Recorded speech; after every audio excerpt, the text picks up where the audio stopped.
ஸ்டாலின் அரசின் சர்வாதிகார போக்கை கண்டிக்கும் விதமாக அதிமுக சட்டமன்ற உறுப்பினர்கள் இரண்டாவது நாளாக கருப்பு சட்டை அணிந்து சட்டப்பேரவைக்கு வருகை. எதிர்க்கட்சித் தலைவர் எடப்பாடி கே பழனிசாமி தலைமையில் கருப்பு சட்டை அணிந்தபடி சட்டப்பேரவைக்கு வருகை.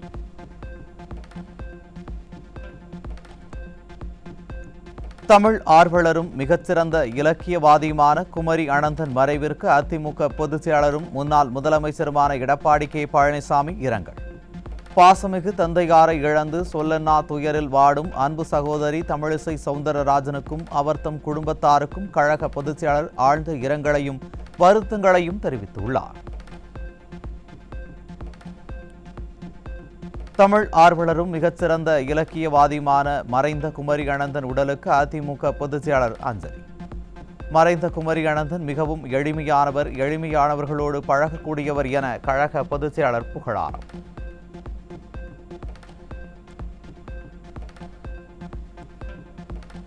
சமண சமய பெருமக்கள் அனைவருக்கும் அதிமுக பொதுச் செயலாளர் எடப்பாடி கே பழனிசாமி மகாவீரர் ஜெயந்தி வாழ்த்துக்களை தெரிவித்துள்ளார்.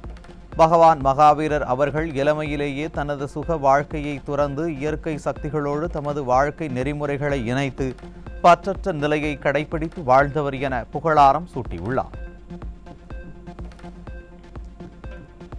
சென்னை பெரம்பூரில் 17 வயது சிறுமியை கட்டாய திருமணம் செய்து கர்ப்பமாக்கிய கணவர் மற்றும் பெற்றோர் மீது வழக்கு.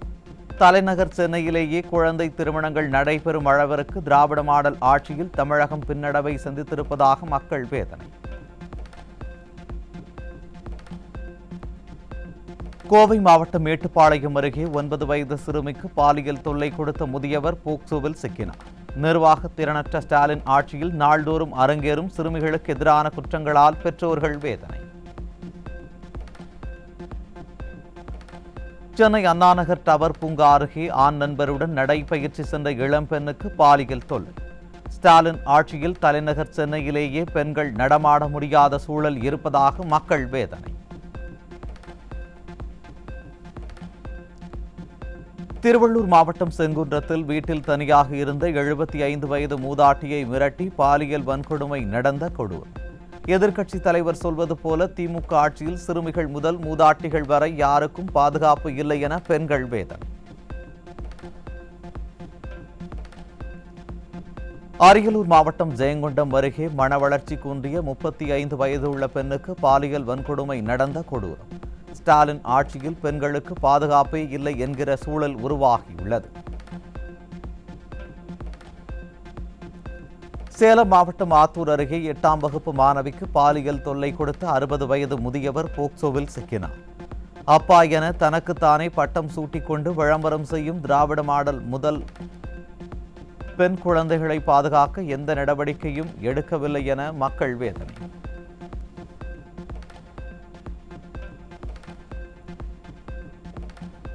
தருமபுரி மாவட்டம் பாலக்கோட்டில் கை கால்கள் கட்டப்பட்ட நிலையில் குமார் என்பவர் கொலை செய்யப்பட்டு கிடந்ததால் அதிர்ச்சி. அமைதி பூங்காவாக இருந்த தமிழகம் ஸ்டாலின் ஆட்சியில் கொலை கொள்ளை என அமைதி இழந்து தவிப்பதாக மக்கள் விமர்சனம்.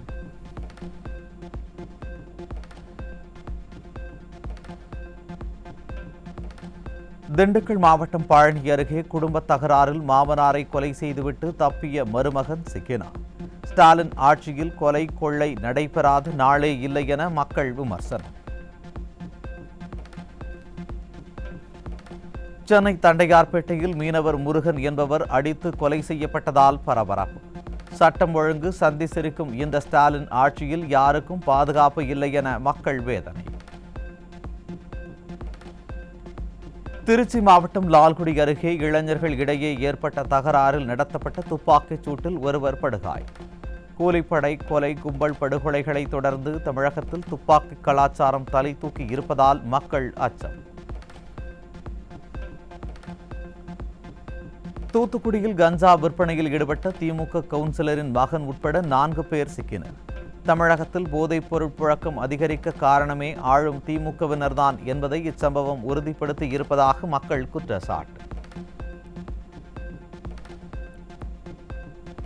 சென்னை விமான நிலையத்தில் துபாய் மற்றும் தாய்லாந்து நாட்டில் இருந்து கடத்தி வரப்பட்ட 9 கோடி ரூபாய் மதிப்புள்ள கொக்கைன் உள்ளிட்ட உயர் ரக போதைப் பொருட்கள் சிக்கியது.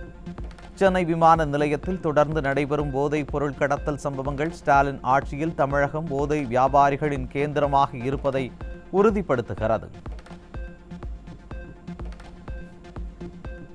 சென்னை மீனம்பாக்கத்தில் ஹெராயின் போதைப் பொருள் விற்பனையில் ஈடுபட்ட வடமாநில இளைஞர் சிக்கினார். திராவிட மாடல் ஆட்சியில் காய்கறி விற்பனை போல தெருக்கள் தோறும் போதைப் பொருள் விற்பனை நடைபெறுவது மக்களிடையே கடும் அதிருப்தியை ஏற்படுத்தியுள்ளது. சென்னை விரைவு நீதிமன்றத்தில் ஆஜர்படுத்திவிட்டு புழல் சிறைக்கு அழைத்துச் செல்லப்பட்ட கைதியிடம் கஞ்சா சிக்கியது. நீதிமன்றம் சென்றுவிட்டு சிறைக்கு செல்லும் வழியில் எளிதாக கஞ்சா கிடைக்கும் அளவிற்கு தமிழகம் சீரழிந்திருப்பதாக மக்கள் வேதனை.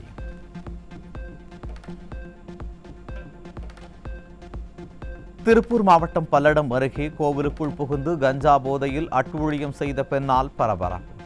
பலமுறை அழைத்தும் உறக்கத்தில் இருந்த ஸ்டாலின் அரசின் காவல்துறை சம்பவ இடத்திற்கு வராததால் சாலை மறியலில் ஈடுபட்ட பொதுமக்கள். திருச்சி மாவட்டம் தூரங்குறிச்சி அருகே வயதான தம்பதியினரை கட்டிப்போட்டு 21 சவரன் நகைகள் கொள்ளையடிக்கப்பட்ட சம்பவத்தால் பரபரப்பு. ஸ்டாலின் அரசின் காவல்துறை கும்பகர்ண தூக்கத்தில் இருப்பதால் கொள்ளையர்கள் சுதந்திரமாக உலாவரும் ஆவலம். சட்டப்பேரவையில் யார் ஆளுங்கட்சி என்பதையே மறந்து அதிமுக தான் ஆளுங்கட்சி என உளறிவிட்டு பதற்றத்தில் உளறியதாக கூறிய திராவிட மாடல் முதல்வர். மன்னிக்கவும், ஆளுங்கட்சியான அதிமுக தவிர்த்து மன்னிக்கவும், ஆளுங்கட்சியான அதிமுக தவிர்த்து மன்னிக்கவும், ஆளுங்கட்சியான அதிமுக தவிர்த்து கட்சியான மன்னிக்கணும் எதிர்கட்சியான பதற்றத்தில் இருக்கிறேன் நான். எதிர்க்கட்சித் தலைவர் எழுப்பும் கேள்விகளுக்கு பதில் சொல்ல முடியாமல் முதல்வர் இப்படித்தான் பதற்றத்தில் உளறிக் கொண்டிருக்கிறாரா? அதனால்தான் தொடர்ந்து நேரலை துண்டிக்கப்படுகிறதா என மக்கள் கேள்வி.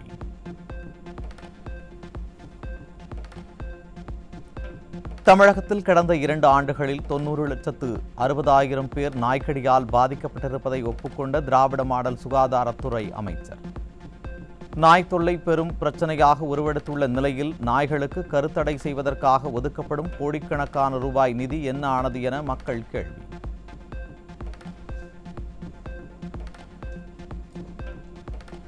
சொப்பனத்தில் கண்ட அரிசி சோற்றுக்கு உதவாது என்பதை நிரூபிக்கும் வகையில் ஆட்சி முடியும் நேரத்தில் பல்வேறு வெற்று அறிவிப்புகளை வெளியிடும் திராவிட மாடல் அரசு.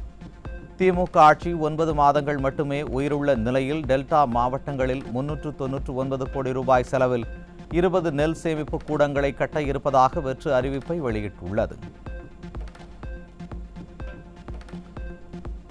ஓட்டை உடைசல் பேருந்தில் உயிரை பணயம் வைத்து பொதுமக்கள் பயணித்து வரும் நிலையில் நிதிநிலை சீரடைந்தால் ஆண்களுக்கும் விடியல் பயணம் என வெற்று பேற்று பேசும் திராவிட மாடல். பெண்கள் விடியல் பயணமே ஒரு தோல்வி திட்டம் என சாடும் மக்கள் நிதிநிலையை காரணம் காட்டி புதிய பேருந்துகளை வாங்காமல் ஏமாற்றி வரும் ஸ்டாலின் அரசுக்கு பாடம் புகட்டுவோம் என ஆவேசம்.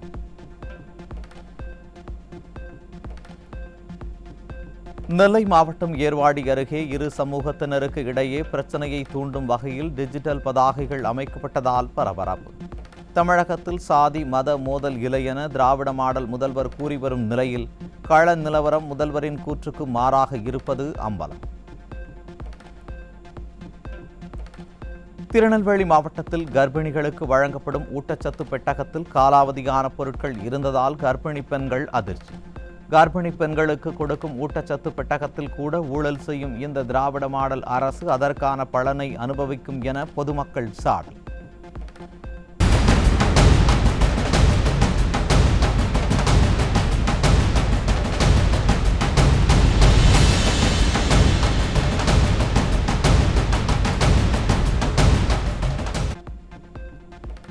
நாமக்கல் மாவட்டம் ராசிபுரம் அருகே 1610 கிலோ ரேஷன் அரிசி சிக்கியது.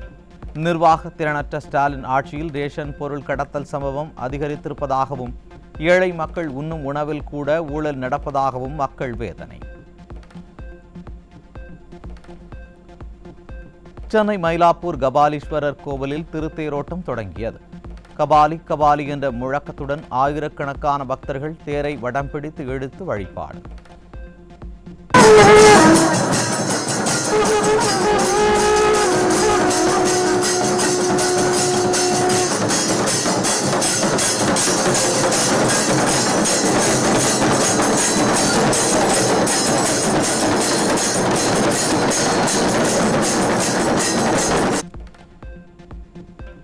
கள்ளக்குறிச்சி மாவட்டம் திருக்கோவிலூரில் அமைந்துள்ள திருவிக்கிரசாமி கோவிலில் பங்குனி உற்சவத்தின் 5ஆம் நாளில் தங்க கருட வாகனத்தில் எழுந்தருளிய உலகளந்த பெருமாள். ஆயிரக்கணக்கான பக்தர்கள் பங்கேற்று கோவிந்தா முழக்கமிட்டு சாமி தரிசனம்.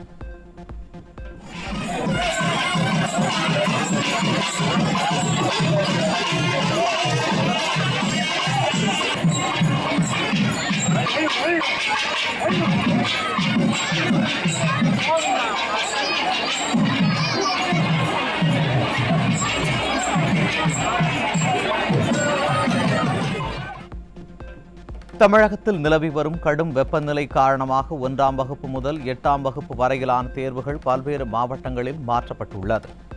தென்காசி, திருவள்ளூர், புதுக்கோட்டை ஆகிய மாவட்டங்களில் தமிழ் மொழி தேர்வு ஏப்ரல் 12 அன்றும், தென்காசி, திருநெல்வேலியில் கணித தேர்வு ஏப்ரல் 16க்கும் மாற்றப்பட்டுள்ளது.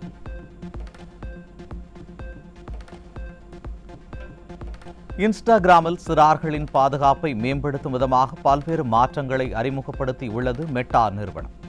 அமெரிக்கா, பிரிட்டன், கனடா, ஆஸ்திரேலியா ஆகிய நாடுகளில் பெற்றோர் அனுமதியின்றி லைவ் செய்யவோ நிர்வாண படங்களை பிறருக்கு அனுப்பவோ முடியாதபடி பல்வேறு தணிக்கை அம்சங்கள் அறிமுகமாகியுள்ளது. ஆந்திர மாநிலம் பெனுகொண்டாவில் உள்ள கியா கார் தொழிற்சாலையில் கடந்த 5 ஆண்டுகளில் 900 கார் என்ஜின்கள் திருடப்பட்டுள்ளதாக அதிர்ச்சி தகவல்.